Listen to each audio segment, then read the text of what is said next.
So my name is Sheila Q. Puis moi, c'est Stéphane Bessa. Of DHTV's Les Curieux. De DHTV Les Curieux. We went to see The Great Gatsby.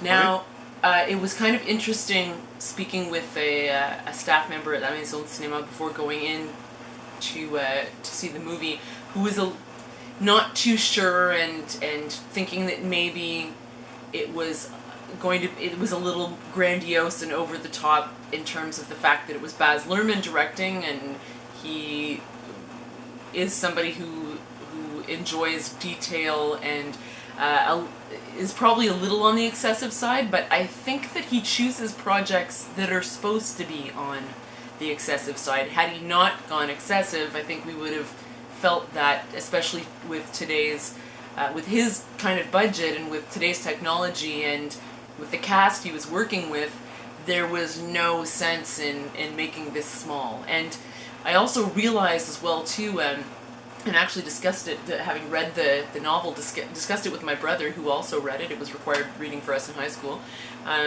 That The Great Gatsby, as much as this gentleman that I was speaking with before the movie had said it's a simple book and it's not that long a novel, what's the deal with making this gigantic production of it? Well, did you not read the book? It's The Great Gatsby. It's exaggerated. It's the 1920s. So if you had money, lots of crazy stuff was going on, and if you didn't, lots of crazy stuff was going on.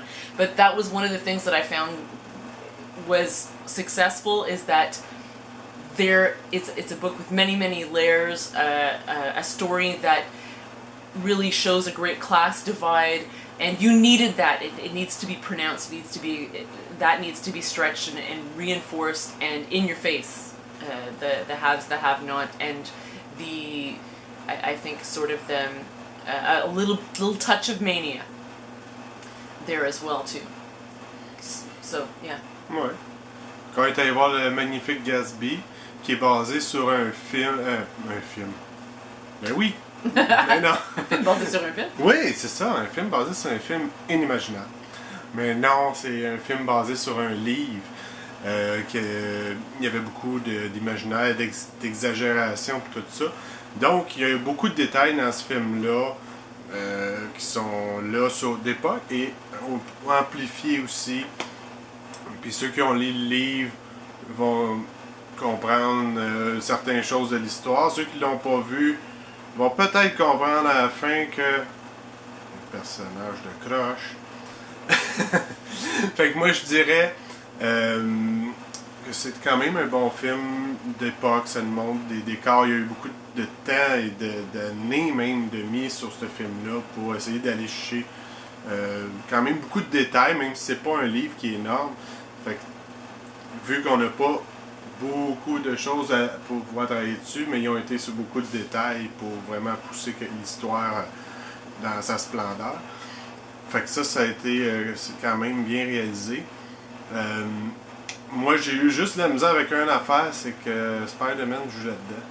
Yeah, Stéphane had a bit of a hard time with the idea that now it's a way crazy cast.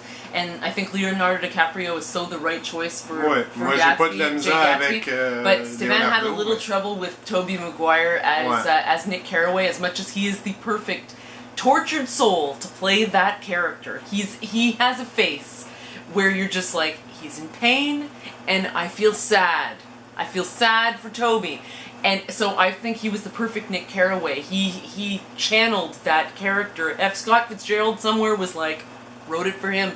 But it's tough when there's a character that, when you've specifically had someone play a character where enough of his appearance, like his little hairdo, kind of his little face, played Spider-Man. Ah, il joue bien son rôle, oui, il a l'air du petit piteux pis tout, là. Mais il a été trop bon dans Spider-Man, donc on reste accroché à l'idée. Fait que pour moi, ça a été plus difficile de dire c'est pas Spider-Man, c'est pas Spider-Man. Mais sinon, c'est un bon film quand même. One thing that I would say is, I know that there was a lot of detail put into the idea of the selection for the actress to play Daisy Buchanan, who is the lead female in this role, and Carey Mulligan was chosen. Somebody who isn't as present on the scene at this stage in the game, and there are many other actresses that could have been cast who would have more formidable career behind her, but she was the right person to play what is possibly the most aggravating female character of all time, aside from Scarlett O'Hara. I lump the two of Daisy Buchanan and Scarlett O'Hara are deplorable, horrible women, the queens of manipulation, who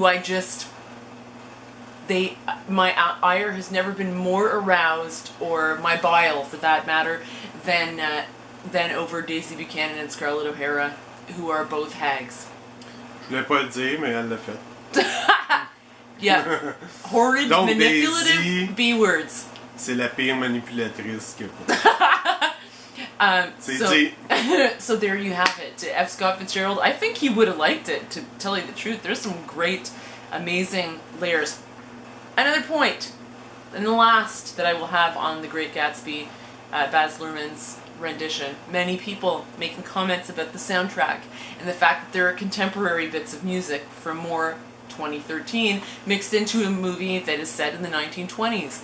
I realize that some people have difficulty with that, especially with the fact that it's set in the Jazz Age, and there would have been, all kinds of a great compendium of music that could have been selected from specifically from that time. However, I think that there is a purpose and a feeling to having, right up to today's actual releases of music, on hand to soundtrack a movie. And that is because if you were going to make now it depends on what your point is, guys, because if your point is that the music should be absolutely era specific, then what are you going to do when you make a movie about dinosaurs? You tell me that. Is it just going to be some kind of like Tyrannosaurus sound, like in the stomping through the jungle or whatever? Or is it just going to be across the board? It's only acceptable to have. It's always acceptable to have some kind of instrumental classical pieces. Now, anybody who's a specialist in that is going to be able to say, sorry, your little movie that's set in the 1800s, that specific dulcimer didn't exist at that time. Are we going to get that snobby? Really? Like, that's silly. It's silly. If you can find a piece of music that well suits it, it's the soundtrack. If you didn't know that it's not playing in the background and that the characters are actually hearing what you're hearing, then you need to learn more about what a soundtrack is meant to be. And that's my last piece on The Great Gatsby. Dinosaur soundtrack. Think it through! Alright?